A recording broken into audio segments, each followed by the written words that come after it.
Mga kapatid ko na de-depress kayo, layasan nyo yung depression o palayasin nyo, huwag yung entertainin. Parang gusto nyo magmukmok, oh no, maligo kayo, magpabango, magbihis ng bright color, lumabas, magsaya. Huwag nyong entertainin ng lungkot. Kasi habang ine-entertain nyo yan, mawiwili, hindi aalis. Kailangan makaramdam siyang hindi siya welcome. When you feel depressed, do something physical. Mag-gym kayo, mag-exercise, mag-jogging. Kung may pera kayo, mag-shopping.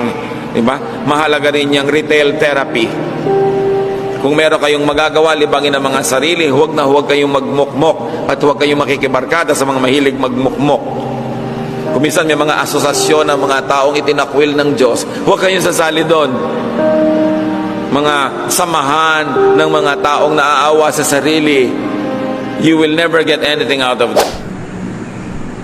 Mas kalbaryo ang magkapag-asawa ng batugan.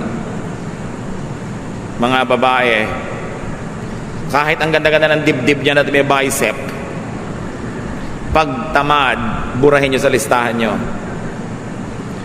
Ilang araw lang kayo magagandahan sa korte niya, mamaya inis na ang mararamdaman nyo buong buhay, pagbatugan, pagtamad. Kaya mga nanay, huwag niyong konsentihin ang mga tamad niyong anak. Kasi ite-turn over niyo sila sa mga papangasawa, walang kakwenta-kwentang tao, kawawa yung mga papangasawa. Yung mga tamad na ayaw magtrabaho pero gusto maganda yung cellphone. Mga walang ginagawa kundi magparumi ng damit, hindi naman marunong maglaba. Kain ng kain, hindi naman marunong magligpit ng plato o magluto. Sa family lahat natitrain yan. At madalas, hindi lagi pero madalas,